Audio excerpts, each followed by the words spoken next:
Hey folks, and welcome back to another episode of This Is HCD. My name is Gerry Scullion and I'm a human-centred service design practitioner based in the beautiful city of Dublin, Ireland. And today on the show we've got a really special episode for you. We've done something that we've never done before. We have a 6-person podcast that was recorded recently live in Dublin city centre in house for anyone who's from Dublin. And it's something like we've never done before, as you said, because you're going to hear from a group of remarkable people whose lives have been shaped by addiction, crime, prison and recovery. Now, some of the stories you'll hear involve crimes that left lasting pain for victims and families. And we want to be absolutely clear before you listen to this episode that we do not condone crimes in any shape or form. But what we are exploring here is the possibility of change, of rehabilitation and of second and even third and fourth chances in life. It's a remarkable one. Now, joining in this episode is Senator Aubrey McCarthy, one of the driving forces behind Tiglin, an organisation in Ireland that provides life-changing recovery programmes for people trapped in cycles of addiction and homelessness. Now, sitting beside him on the episode is former District Court Judge Gillian Hussey. Now, one of the first female judges in Ireland's criminal courts, and Judge Hussey once sentenced one of the women in at that very table that you're going to see to prison, and yet today they sit together as equals, reflecting on what compassion and justice really looks like. We talk about recidivism, we talk about lots of interesting facts, and I've wanted to ask some questions to a judge actually just around what the metrics are for success for judges in the criminal situations. Now, you'll also hear from Ruthann, now a sports and wellbeing coach and a strong advocate for women in the justice system. You'll hear from Bronagh, who leads social inclusion with homeless communities, Edie, who guides women through treatment and recovery, and Jenny, who supports families healing alongside loved ones in addiction recovery. This is a conversation about trauma, stigma and systemic failings, but it's also about hope, dignity and the extraordinary resilience of people when they're given the right support and the right ecosystem. There's 3 key takeaways in this, okay? First one is trauma and the environment that plays a huge role in shaping lives. But connection and community and the right interventions can break cycles of addiction. I'm going to talk about compassionate justice and how it has the power to transform outcomes. And Judge Hussey's story shows just what happens when people are seen as humans first. The last key takeaway for me is recovery is possible. And not just surviving, but thriving, finding joy, purpose, and really becoming advocates for others. If you enjoy this episode, please do take a chance to subscribe, share the episode with someone who might benefit from hearing it, and leave us a review using the link in the show notes. It's one of the best ways for you to keep in touch with everything that we do here at This Is HCD. Again, a big shout out to Alan Bobenak as well, who was key in setting this episode up. It's a remarkable one. I know you're going to enjoy it. Let's jump straight in.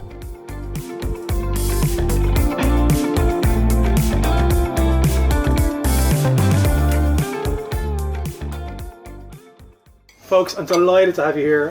Very warm welcome to an episode of This Is HCD. Maybe we'll start off by introducing ourselves, just a short name and what you do, and we'll start with Mr. Senator Aubrey McCarthy. So my name is Aubrey, and I've helped set up an organisation called Tiglin many years ago with the inspiration of Judge Gillian Hussey, who's beside me. And today we're meeting up with women who are advocates for people in addiction. They're peers in society, and I think I'm excited about today. Yeah, absolutely. Gillian? I'm Gillian Hussey. I was a district court judge, one of the first women judges to be sent to the criminal courts, and I learnt a lot. I'm sure you did. We're going to learn a lot more today. And I met a lot of these ladies, yes, as young ladies. Fantastic. So I'm Ruthann. I work for Dublin City Council and NEIC as a sports and wellbeing coach, and I also work with Department of Justice, probation, PACE, and in the criminal justice sector.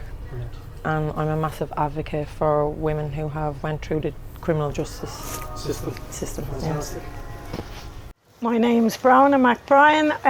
I'm currently working with Tiglin. I was given the opportunity at the start of last year to come on board and develop a role, a social inclusion role covering the South Dublin, Wicklow area. So developed that role. It's up and running now, and it's been such a huge benefit to the cohort of homeless people that I work with, the hospitals, the services, and Tiglin as well. I've a lived experience, so it's an area I'm very familiar with. I've worked in homeless services for many years, and now I have the privilege of being able to sit at tables like this with people and make more of a difference and more of an impact rather than just helping all the time, just actually be a voice. Fantastic. Yeah. Great to have you here. Hey, my name is Edie. I work in the Lighthouse. I'm the community employment supervisor, but I also do assessments and care plans for women going into treatment. And I run through two groups, two pre-entry groups, one for the men and one for the women. And them groups is to prepare them for Tiglin. It's giving them all the information, what to expect when they go in, and then see where they're at. And then if they need any further support as well, it's a place for them to come and feel support. Brilliant. Great to have you here, Edie. Thanks. Hey, my name is Jenny. I've also come through the Tiglin programme. I now work for family support in Tiglin. So what that entails is I'd have the family support phone. We hold family support meetings because this isn't only a journey for us. This is for families. Families need to heal as well. It's a long journey, and it's so rewarding when you go in and you sit in their meetings, and families are there, and it's an amazing job. So I love what I do. Yeah, it's brilliant to have you here. I'll start off with Aubrey. The first question, when we spoke there a number of weeks in Leinster House, we were talking about why this is so important to have these conversations. Typically I do a podcast and I might interview any one of you at this table one-on-one, but the power of the collective is something that I'm really interested in. But I'd love to understand a little bit more why you feel that this story should be shared like this. I grew up with addiction in my own family. I know how addiction can be like a grenade. It's thrown into the family home, everything gets thrown apart. Your parents, your kids, your education, your health, everything. So that inspired me to help set up Tiglin. I met this amazing woman, and we always slag each other. She's an amazing sense of humour. She's a wicked sense of humour. But I will say, Judge Gillian tells everybody I met her on Tinder, and that's not true at all. Here we go again. Cafe on sound. But I will say, what she inspired, she spoke one night 20 years ago when I was in Clontarf Castle, and she spoke about we need to do more as a society. And she had another girl with her called Gillian, who had been through the prison system, the court system, and Gillian gave her a chance and nearly mentored her. And that woman today is, kicking the ball out of the park. I thought that was unusual. I approached Judge Gillian and I said, I want to help. I want to see what we can do. And they were the green shoots for Tiglin. But recently, a couple of weeks ago, we all went to dinner in Leinster House with Judge Gillian. And I don't think Jennifer was there because she hasn't got good table manners, but the rest of you were there. And I will say, it showed me that these women are inspirational. So not only did it start with an inspiration, but every one of the women that I met that have come through Tiglin, that have appeared before the bench, these girls are advocate peers, and they are absolutely inspiring. Gillian, your name has been mentioned the most so far in the podcast.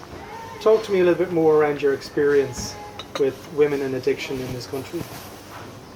Well, I started off not with women in addiction or anyone in addiction. I hadn't a clue. Right.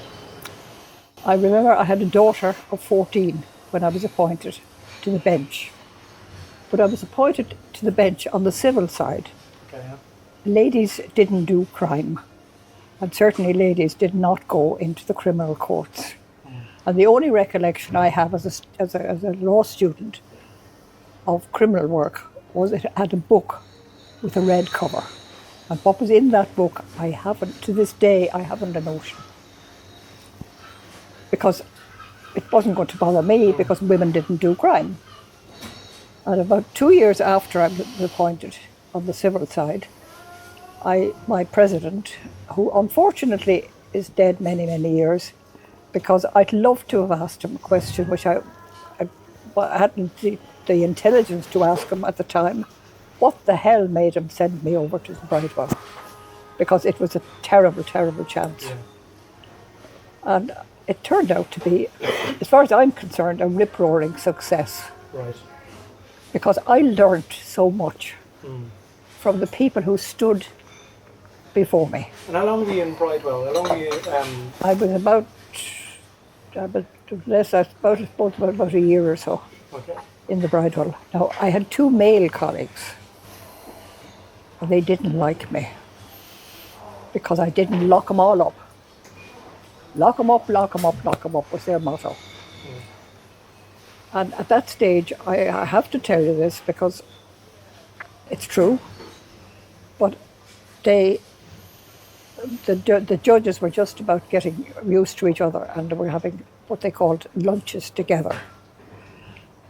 And I went to lunch with these 2 judges twice, and on both occasions, one of them, the one that was married to an ex-nun, started to grope me.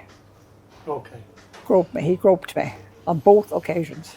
And I, to this day, have never been to a lunch with the district judges or any judges ever since.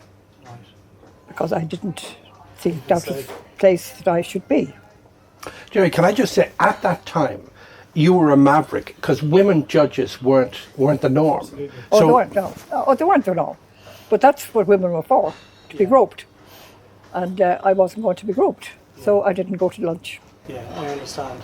So if we just look at that from the addiction perspective, when we look at, I guess Tiglin's role within the justice system. Well, now, Tiglin came after that. I should say that when I went on the criminal side, I had a daughter of 14. And she said to me, "But come into Grafton Street any Saturday and you can smell the drugs." But I said, "I know nothing about drugs." Anyhow, she didn't realise I hadn't a sense of smell anyhow. But, and what period would this be? Would this be in the 80s? It would have been in the 80s. Well, it would have been a huge recession. It would have been in 85. Anyhow, the 2 judges who didn't like me had great friendship with the new judge of the district court, president of the district court, and they persuaded the new president to send me out of the Bride, take me out of there, for heaven's sake, take me out of there. So he sent me up to the Kilmainham court, which actually was a busier court than ever. And I spent the rest of my days in Kilmainham, and I learnt so much, and I met so many people, and including this girl Gillian, whom I met actually about 2 weeks ago. Lovely, and she's turned out to be a lovely, lovely, lovely girl. And she was a total alcoholic at the age of 17. And she was always being brought into the court. And I dealt with her without putting her in custody. But anyhow, this particular day, I was coming up to my retirement, but I didn't tell her that wasn't her business. And it was about 3 weeks from my retirement, and her mother came up this aisle and she came up the other aisle attached to a guard that she was in custody. And the mother was roaring, crying, "Please, please do something with her." I said, "Okay, I will." And I turned to the mother and I said, "Well, I'll tell you what," I said, "for the next 7 days and 7 nights, you'll know where she is." And I turned to Madam and I said, "And Madam, you will be in the women's prison for 7 days and 7 nights. You can tell me what it's like." So 7 days later, she came back and she said, "I'm going to change my life." Well, I said, "It's entirely up to you. It's not up to me." Yeah. Can I ask a question? So what role, and this is for everyone at the table here, what role did environment, relationships and circumstances play in the addiction process? I'd love your perspective on this as well, Gillian, maybe after some other people can answer. You've experienced lots of people over the years that come in front of you. I'd love to get your perspective, but maybe I'll put it to some of I actually grew up with Gillian. Did? The Gillian that you're speaking about, and I met her a couple of weeks ago, and it's amazing. Yeah. And then she was so happy to see me coming through Tiglin, because we would have all drank together and partied together, and so small world. You know that other Gillian? I do, yeah. But going back Role to has a massive part to play. Yeah. Which one? In your environment that you grow up in. Yeah. Because if there is, they say that addiction doesn't come through genes, it comes through different factors of your environment and the trauma that you endure. Yeah. So if you're coming from an environment that there is alcoholism and there is addiction and there is abuse in different forms, well then there's a higher factor that you might go into addiction, not in all cases. Yeah. It can play a role. Yeah, it can play a massive role. What about... I often found, Gerry, just from talking to different people that have done the Tiglin program, you're dealing with a guy, let's say, I remember one guy, he was the top criminal on the East Coast. That's what the papers used to say. And so when he came into Tiglin, I wanted to meet him and have a coffee. So we sat down, and he was now 27, 28. And I wanted to know what makes this guy so hard and so difficult to deal with. And it turns out his father had been killed in a car crash. He was 6 years of age, 7. And his mother started to drink heavily. And so she then had different guys coming into the house. He was 6, 7 years of age. They used to come in and shout, roar, maybe give him a clatter, and he used to wet the bed. So his mother used to come home and check whether he wet the bed after the pub, after she'd come home from the pub. If he did, she'd get his face and wipe it around the inside of the toilet bowl, okay? Now you've got a kid who's 7, 8, 9, growing up with this. And what he used to do is he used to get his school bag and his school uniform, and when the mum used to come into the house at 12 o'clock, 1 o'clock in the morning, he used to get out the window and walk around the local town until school started in the morning. So now you've got a kid who's 27 years of age coming into rehab, but you've got the 7, 8, 9-year-old kid whose environment and trauma and connections gave him no hope. So therefore he ended up in addiction. And I think we've discussed this. Edie deals with people, Bronagh, every day of the week, who have come from environments whereby they had never an opportunity, no direction. And also relationships can be terrible. If you're a fella, he starts using gear, starts using drugs or whatever, it can often be an avenue. Would that be fair to say? We are often a product of our environment. Like I would have came from a violent background, and there was alcoholism, and like that when my sister was killed, I suppose the dynamics of the family completely changed. Yeah. You know, we changed as people, my parents changed of who they were. Yeah. You know, they weren't the same people after my sister. It was a traumatic event, and not long after that I start, you know, experimenting in different things like Tipex tinners in school, and then it progressed through the years. Yeah. But it was to deal with all that pain and suppress all that. 100%. You know, What I'm hearing though, and it's from my work in Australia as well, when people fall into addiction, they're asking for help. Like they're asking for a service there to really provide that care. Yeah. But unfortunately, the punitive nature of government, they're not able to provide it. They just don't provide it. It's very much like you've done a crime, straight into somewhere that's potentially worse. so that is actually slightly changing at the moment, because I'm part of doing that. So I'm someone with lived experience of the criminal justice system. I also came up in front of Judge Gillian Hussey as well. What was she like? Come on. See, I had heard so... Sorry, Gillian. Sorry, Gillian. I had heard so much about her before I went up, and I was actually terrified. I was terrified. What had you heard at that point? She had a huge reputation.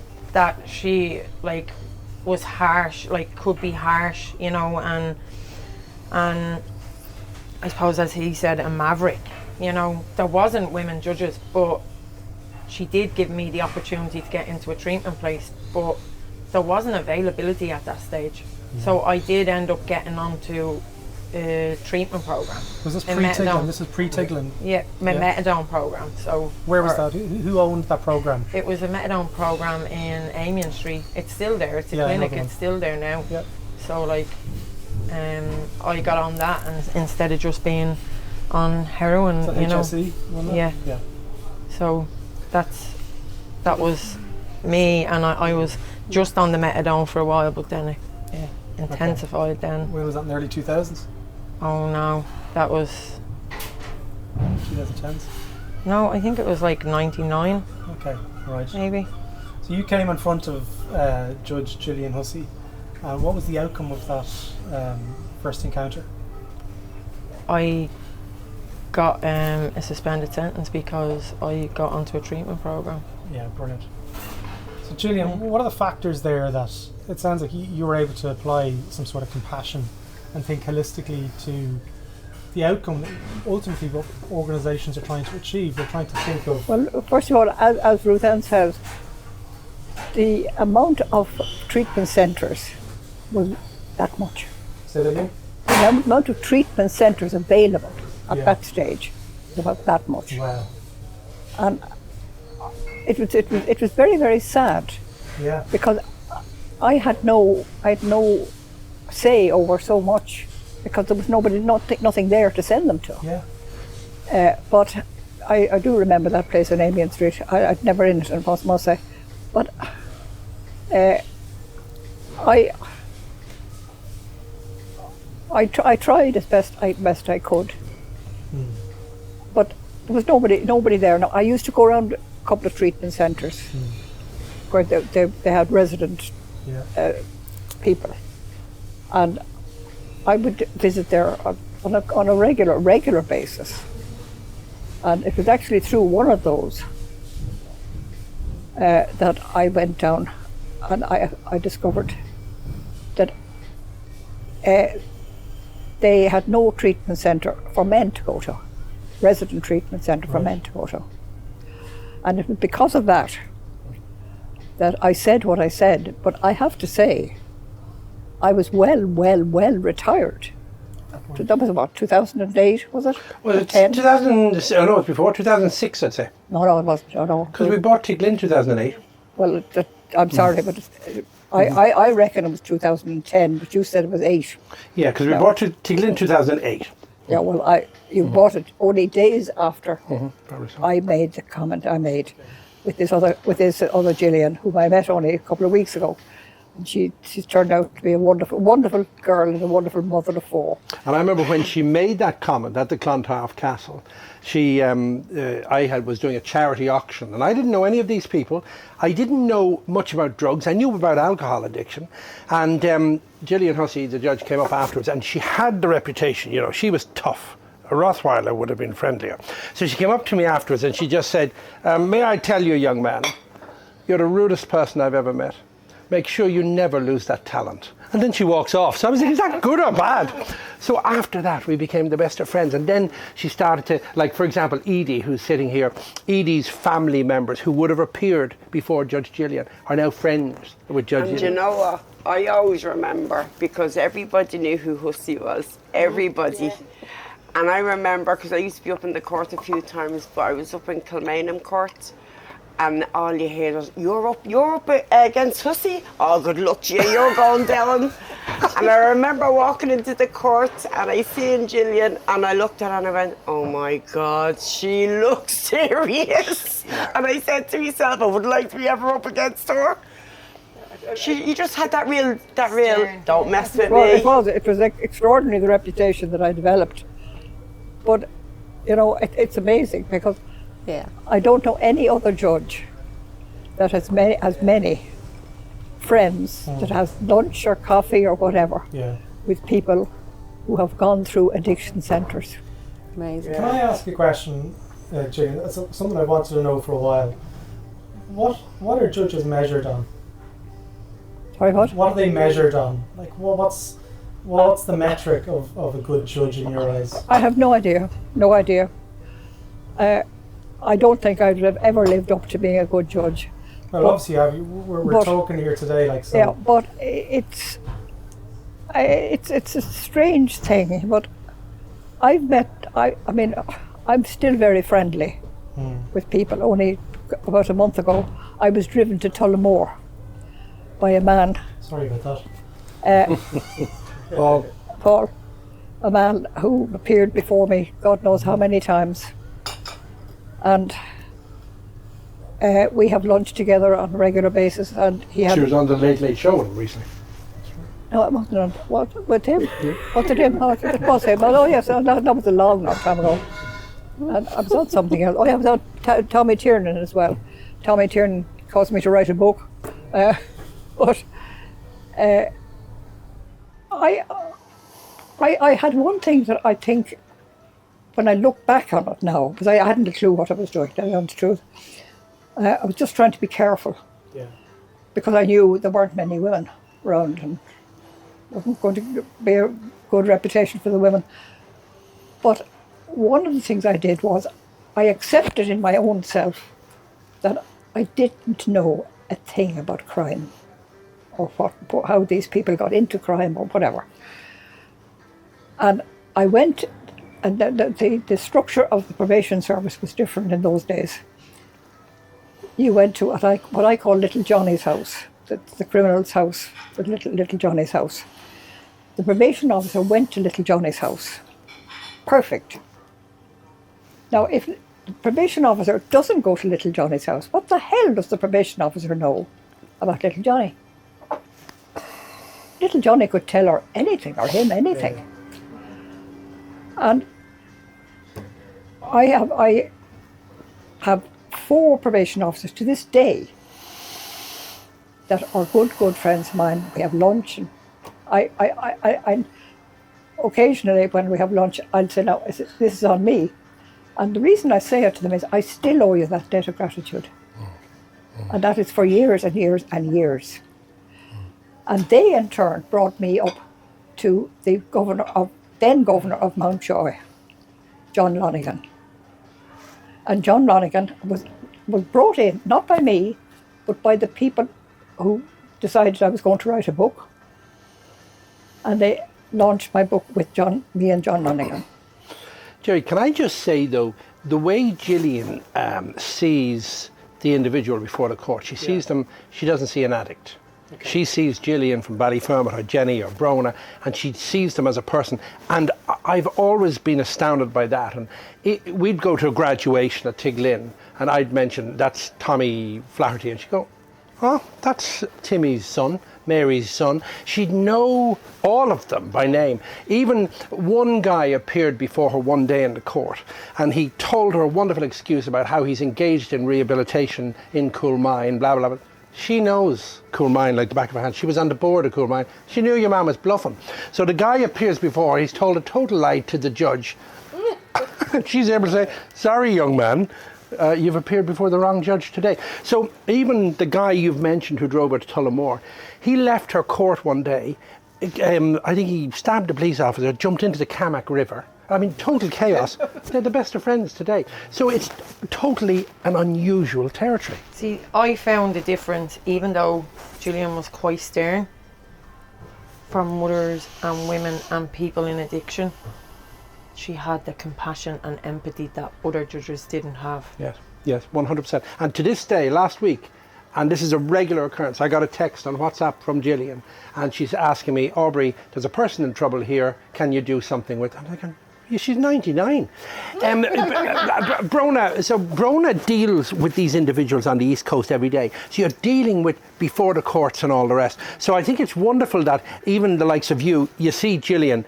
Did you know Gillian from the courts? Yeah, and I can I say it's the first, you're the only judge that I've been before that I'm sitting down having a cup of tea with as well. So that's a two-way street, you know. And to me, I think it's an honour and it's a privilege, and I don't say that lightly. And it's a reflection of a changed life as well. That we're sitting at a table in the house. Well, it's changed my life as well. Yeah, changed my life entirely. Yeah. What does it feel like when you're connecting with people that you've had experiences with in the past? I think it's wonderful. Like just to sit here with these people. Now, I don't recognise them. It's a long time ago. Well, she's had a lot of work done. Stay quiet. I know, he's an naughty man. Can I ask a question, though, about the system? Okay, so where are the failings within the existing system? Well, now the failings have come since my day. I'm retired a long time now. But let's look at the existing system. I know you might not have as much experience, but you've obviously got perspective on what's going Well, one thing wrong. that's happened since my day. Yeah. I retired in April 2002. Okay. And since that, at some stage, I don't know at what stage, the probation service doesn't go to Little Johnny's house. Okay. Which I think is a complete and utter. I can understand how it's happened. What does that give the system, though, by going to Little Johnny's house? Well, you go to little Johnny's house, you see what the conditions that little Johnny is living in. Yeah. I have one story I'll tell you. Let's go. I retired and I bought a new house, and I went down to one of my local stores and I filled in a form to get solar panels. I hadn't a clue what solar panels were. This is a long time ago. And I filled in this form and I said, look, get me somebody who'll come and tell me about solar panels. And a couple of days later, I got a WhatsApp telling me, yes, somebody to come on Thursday at 2:30. And then I got a phone call from a girl, and I knew she was a young girl by her voice, and she said, are you Judge Gillian Hussey? I said, yes. Oh, she said, my mother loved you. Her mother was from Ballyfermot. I got my solar panels at rock bottom price. Then about 2 or 3 years ago, I had one of my probation officer friends text me. She's retired now. She was a hell of a lot years and years younger than I was. And she said, somebody wants to meet you. Yeah. Can we have lunch? I said, yes, let's have lunch. And we set up the arrangement. And this man of 53 came in. And the first thing he said to me was, my mother loved you. He was the older, much, much older brother of this young girl that had said to me, my mother loved you. They were from Ballyfermot. And he had been an addict, and he was actually in Coolmine. And I had to leave Coolmine because of the story that Aubrey has just told you. Because Coolmine had allowed themselves, unfortunately, through all the wrong reasons. Lovely, lovely people, but they didn't know a huge amount in general about addiction. And a lot of the people on the board were parents and so on. They were trying to do the right thing and be nice and so on. But unfortunately, they met somebody that told very good lies and told them very well. To the wrong person. And I mean, there was no other court in the country that man could have been brought into by a young guard whom I didn't even know who the guard was, which was surprising. And I had to ring Coolmine and find out. And when I found out, I said, look, I'll have to leave the board. And I left Coolmine. I still have the height of respect for Coolmine. So one of the questions I asked earlier about, like, what is the metric, for a good judge, like how you, kind of measured, and like, is recidivism part of that conversation, like reducing reoffending? Is that something that is often brought up? I never talked to any of my colleagues much about what I did or what I didn't do. Right. Mainly because there were very, very few women, but they were just giving out to me, because they had to lock them up. This is not the way it's done. Yeah. So like you were ahead of your time. So like there's more compassion. I know you're saying like you got Hussey, you're going to get sent down. That's not what I'm hearing in the full. But nobody told me that they were calling you Hussey. Or what they call me. Well, I that fucking bitch. Didn't they write that? Do you know, Gerry? Didn't they write that in the cell underneath you? They wrote all sorts of things. Hussey and she was brought down to the cell to have a look at it. She thought it was hilarious. So, did you have the same opinion as Edie? Yeah. Well, I remember. You said something there a minute ago, and I just got a bit of a flashback of sitting in front of you. It was how you said things. It was a little bit terrifying. Yes. You were just firm, and I just got a visual of that there a minute ago. But like even just to see the table now at the moment and the reflection and how many other judges are doing this with people that have been through the system, and the key part here is something you mentioned about little Johnny's house, and what I believe is that kind of removes the bureaucracy and it brings in a humanitarian approach. And like and I experience it myself constantly because I'm so busy. I'm working in an area that there's a huge need, not enough resources. I'm dealing with local authorities, HSC, hospitals. Resources are stretched to the max. So my phone rings and I have a number of appointments that day, and I'm like, oh no, who's this? Because I'm so busy. And when I take the call, not even going to the house, when I take the call and I hear what's going on for that person, it brings me back down to that humanitarian level, and it removes the getting it done.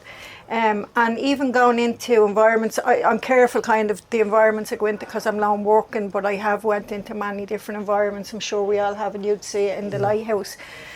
I was with a client yesterday, and you know, there's a lot of barriers. It's the bureaucracy trying to get this girl a bit of support. And I sat with her, and I seen an absolutely broken woman who's really trying to hold on. There's no substance misuse here, you know. It's the system that she's trying to kind of get support from, and it's not one person's fault. This is a result of people who are invested in different areas.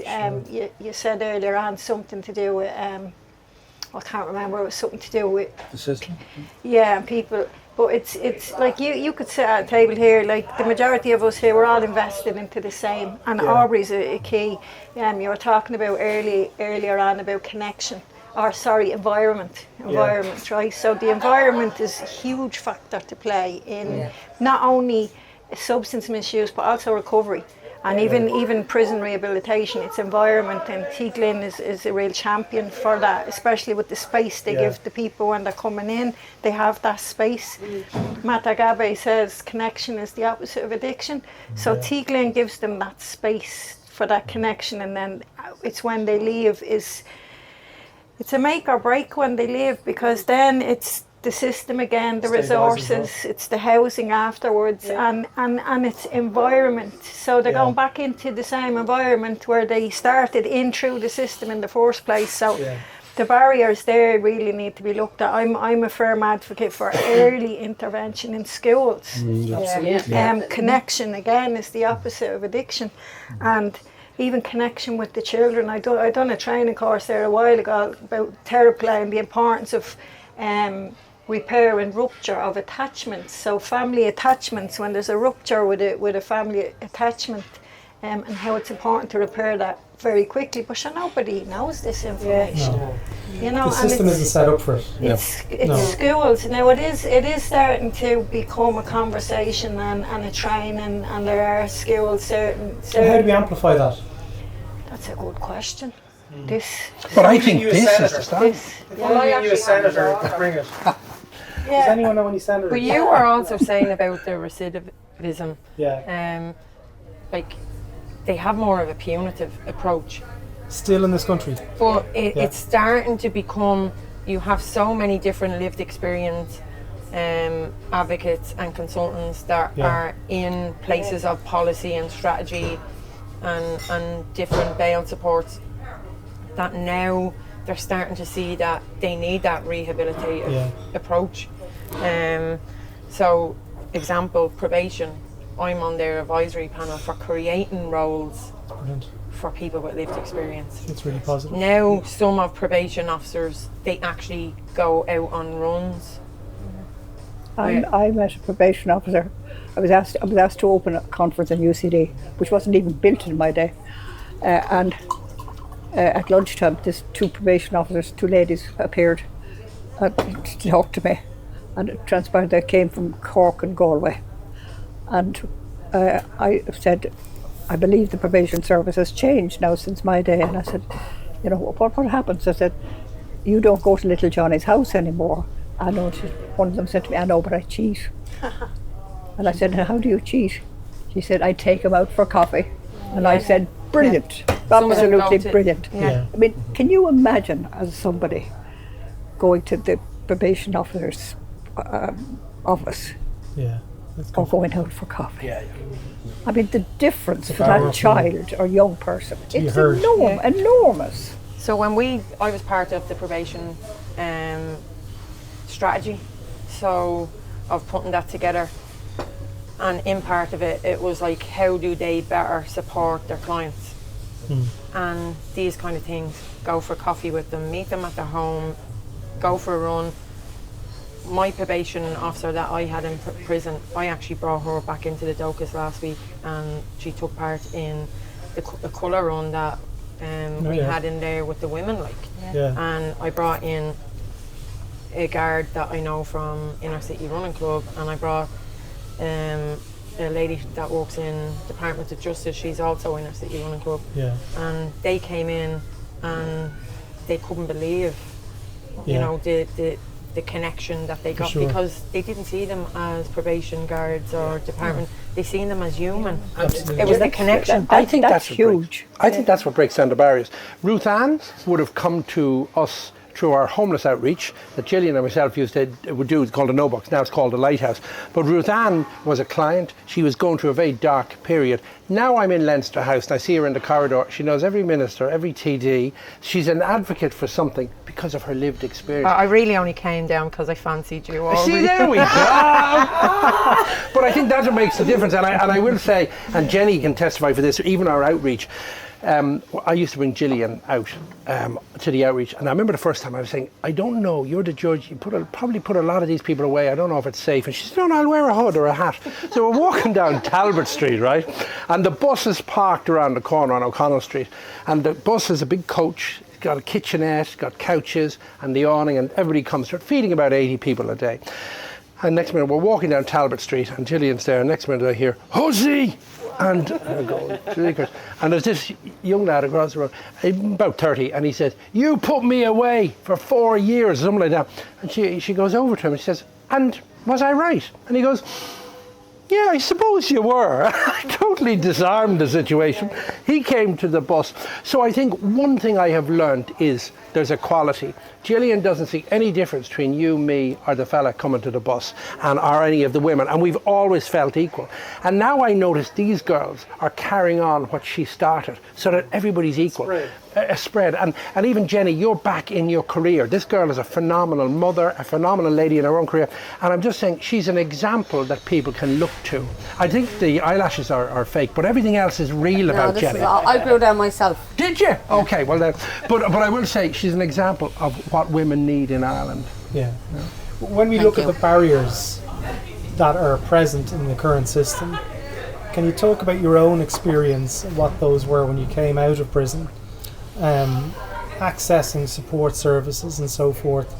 I'd love to understand a little bit more what that experience was like and how you found Tiglin and how that all kind of intersected with your own life. Well, for me, I'm just thinking, I have never been up in front of Gillian Hussey. I haven't been in prison, but I've been a prisoner in my own mind. Okay. For 20 years I was in addiction, so that was like tough enough. I may as like well have been in yourself. prison. Absolutely. I was stuck in like a back box bedroom, taking drugs, like wanting to take my life every other night of the week. Yeah. And I have an amazing family. It was just a rejection piece on my part. As a youngest child, I just felt put out and pushed aside, and that's how I felt. So that's where I looked for love in other places and other areas, which would have been drugs, men, everything that comes with that. So between prison or being a prisoner in your own mind, it's the same thing to me.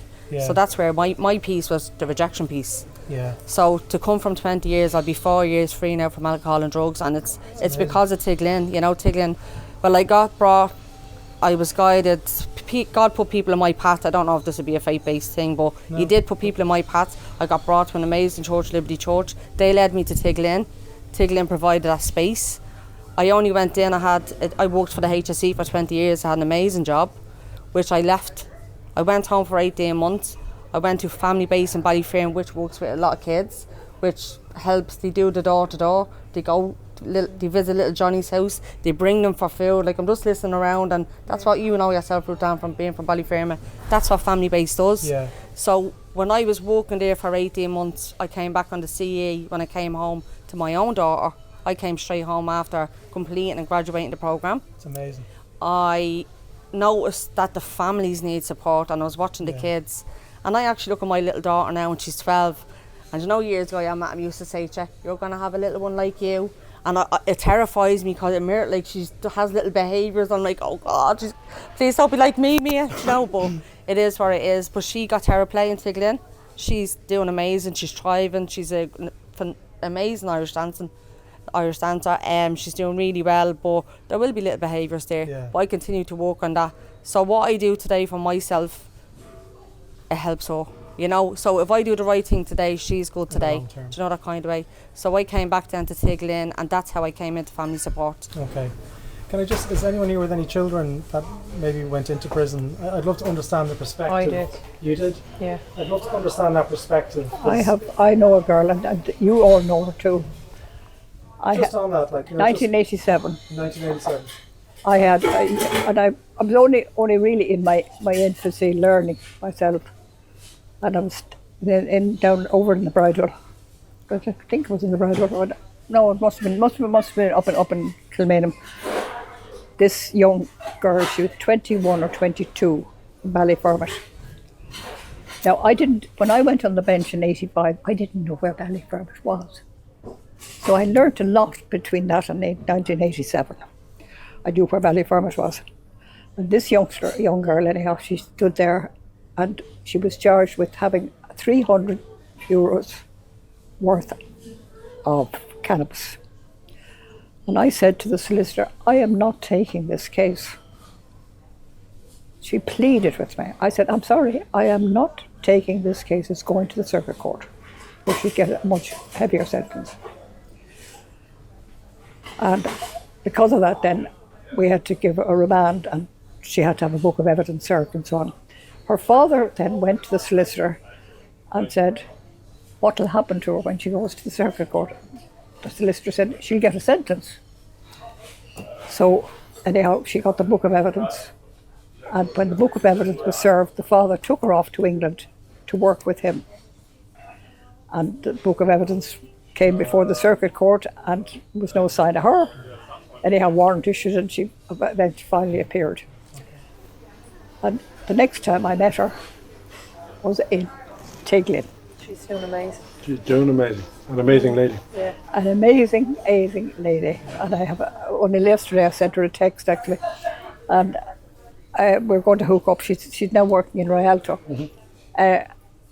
And one day there was a launch in Tiglin in one of the premises in Greystones, and the President of Ireland and his wife were there. Beautiful sunny day during COVID, and we were outside, and I was sitting at the end of this steps.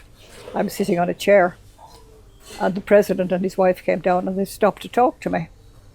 And this lady working for Tiglin took a photograph, and she sent it to me on my phone, and she said, "You're our queen." And it shows the President and his wife and walking by, and Gillian Hussey sitting, and both of them are paying homage to her. Brilliant photo. I think I've seen the photo. Have you seen it? I think I've seen it online when I was researching. But your question was, have you had children? So people who've got children, I'd love to understand their perspective.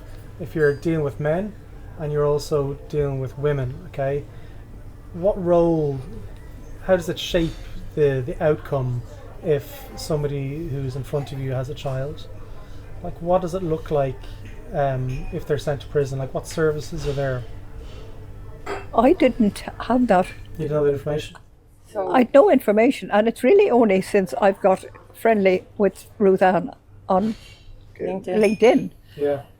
that I have discovered the fears, the horrors. Yeah. You see, because I didn't put too many people in prison, Okay. and certainly women, I didn't put a lot of them in prison, but I might have put them in for a week or two. Mainly no. But if you don't put people in prison, it doesn't occur to you. Mm. But I never understood the things that she has come out with on LinkedIn. Yeah. And it really terrified me. Sure. How would I know if she's going into prison at 17 or 18? Yeah. You don't have the full picture, that's what but if I ask her, is she pregnant? None of my business really, for starters. But she mightn't know. Or she mightn't want to share it with me. I don't think so. Can you tell us your experience of... So, like, something that we're massively trying to change at the moment is when, I suppose, criminal justice system, it was based on a male, like, women didn't really go to prison. 100%. So everything was designed gender specific for male. It was designed for men. So it wasn't designed for women. So all the programs, everything is male based. Yeah. So, like, when I went in, like my first night in there, I sobbed my heart out You had because a child at this time? I had 3 children. Right, okay. At what ages were those children? So, I'm trying to think now. Well, one is 26 now, one's 20, one's 19. And then I have a 9-year-old. I only thought you had a little girl. No, everybody just think that. But I had the 3 of them, so they ended up going into care with my mum. Okay.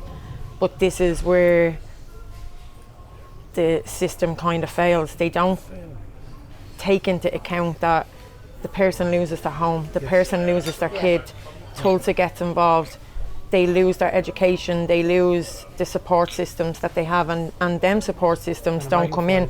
They lose, like, so I go into prison today, my clinic isn't contacted till the following day. Like, if you're in court at a certain time, your clinic often isn't open that morning.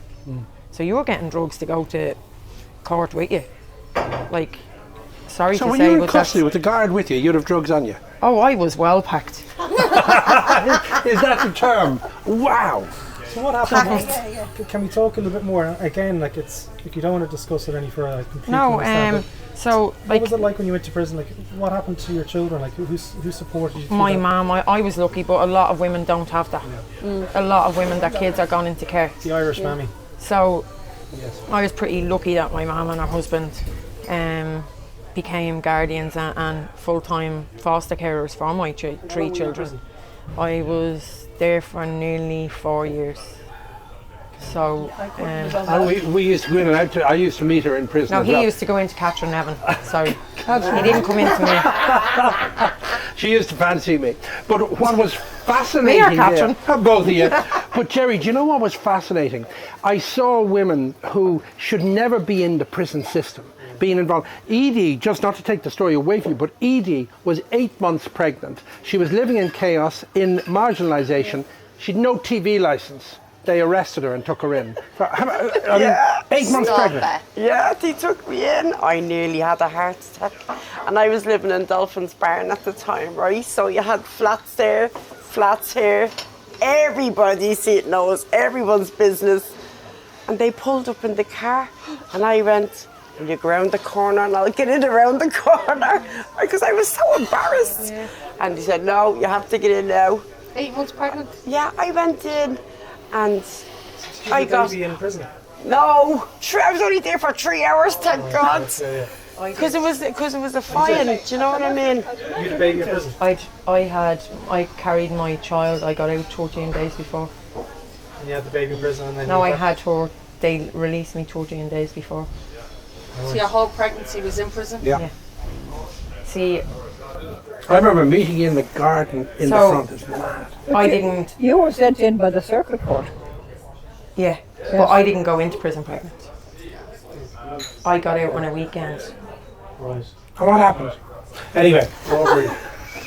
Met Aubrey and came back pregnant. And came back pregnant, but I had to hide it for 3 months. And then I bled and I had to let them know. And I got, I was supposed to get community return. This was all taken from me. I used to get out to hospital appointments on my own. That was all taken from me. I wasn't allowed the father of the child come to hospital appointments or be present for any of that. So you experience this solo. And it's, you know, my family found out through a newspaper article that I was pregnant. So they stopped talking to me for months. So I was isolated. I hadn't got that support. Yeah. So I was very, very broken. But luckily I had women in there who support me, and I had got some of the officers who became like family. Yeah. That I still connect with today. That topic is so big. Yeah. It's worth having a podcast almost dedicated just on that on its own. And I'm conscious of time, and I'm also conscious of the environment that we're in at the moment where lunches is going to start happening. I just want to wrap up with one last question for everyone at the table. And that's really around what message of hope would you share with a woman who's listening today and feels like change is possible? What would you say to other people who might be listening or are suffering at the moment with various forms of trauma? what would you say to them should be their first step? Well, for me, because I Your own perspective. In addiction, Yeah. I would say there's a way out. There is a way out. Although sometimes we feel like there's no way out. And that's why people commit suicides, they go into deep depressions, it affects their mental health. Yeah. Like, there is a way out. And I love to see girls changing their life around. Yeah. And even when they come into the pre-entries, you know, just giving them that hope. Where would you direct people to if they were in that scenario? Treatment. Do you want to give a shout out to anyone that you recommend?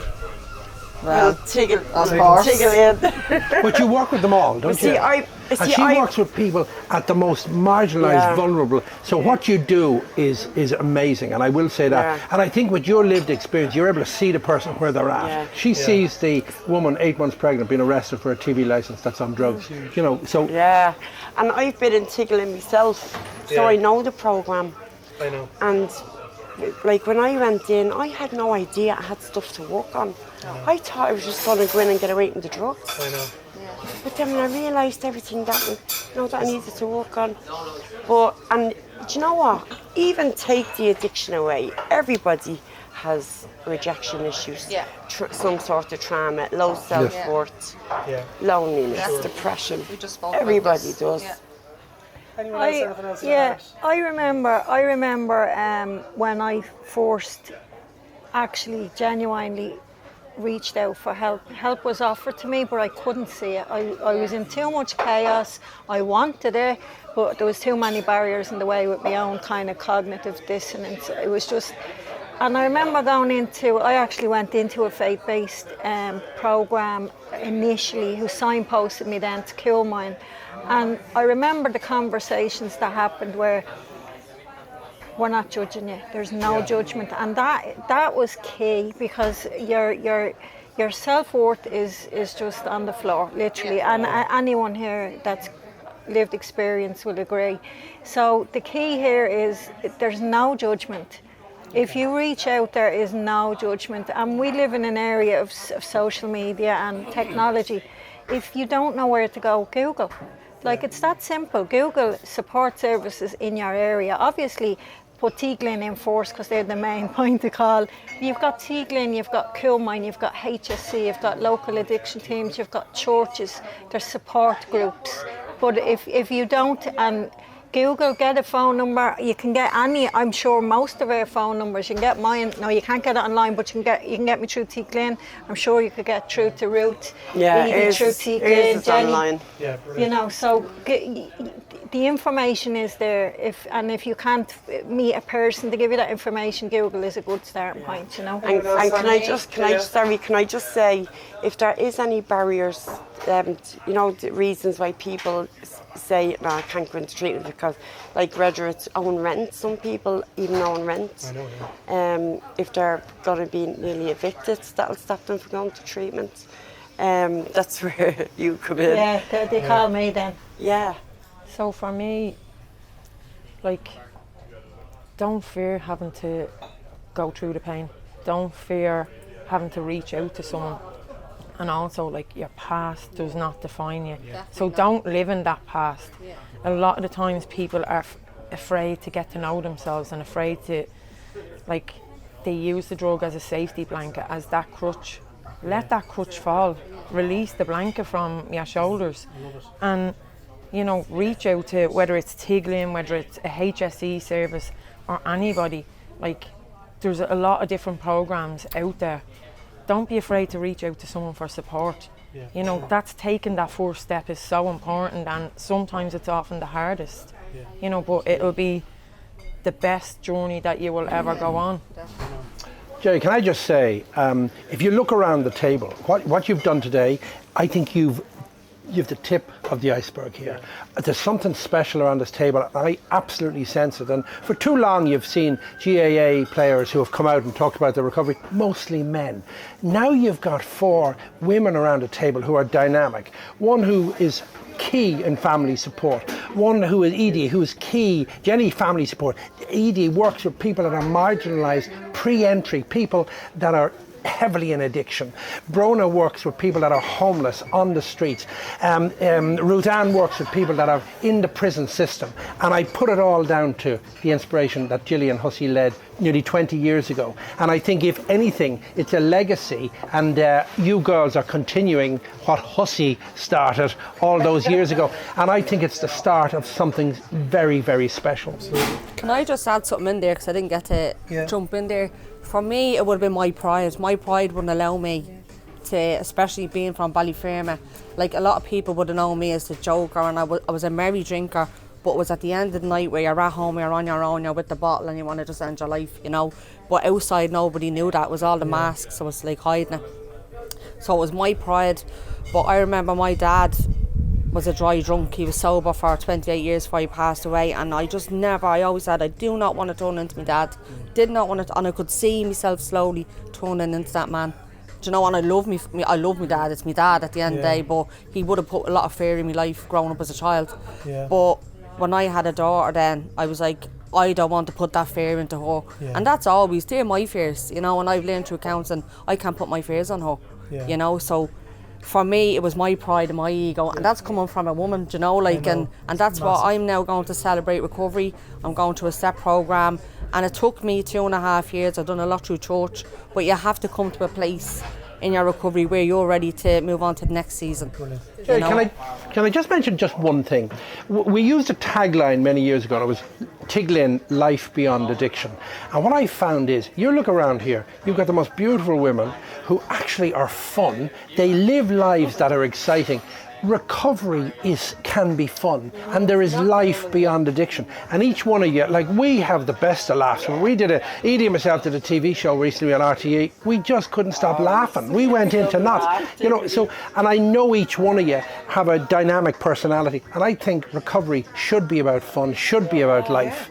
And so well done, and thanks a million for all of you for doing what you do. Can I just add at the end of that, that with women, there's a lot more stigma and judgment attached. That's why you don't see as many women putting themselves out there. But today I'm honoured and full of gratitude to sit amongst these women and this feminine man here. Is it okay for people to reach out to you? Do you, like, are you all on LinkedIn or people to connect with you and like and follow up with the story? Do you know, I was just on the main street in Ballyferma there, and I was in the shop, so I was dropping my daughter up to her dancing, and 2 girls that came to me from my past, which I wouldn't have had a great relationship with, which would be probably triggers of my past. And they came and they're coming to the meeting tonight. Because I put it up, I'm not on social media, I'm only on WhatsApp. And they came to me and they said, Jenny, we want to go because you went away, you've changed. And sometimes I don't see that I've changed, but people see that you've changed. And see when you go home and you've changed and nothing else has changed at home, that's the word. But for people to see that you've changed, and it's great, I'm gonna, like, it will probably form a new relationship. And I wouldn't have spoken to these for about 20 years, so this is what it's all about. It's about change, and Absolutely. Well, look, thank you for everyone for coming here today. I wrap up every episode on This Is 8 City by I'm still waiting on my coffee. By thanking people for their vulnerability, because I know, like, it is a vulnerable state when you've been asked questions on the spot. You've got cameras and you've got mics and all of this kind of stuff sitting around. So thank you so much for allowing us to peek into your lives. Thank you. Absolutely brilliant. Thank you so much. Thank you.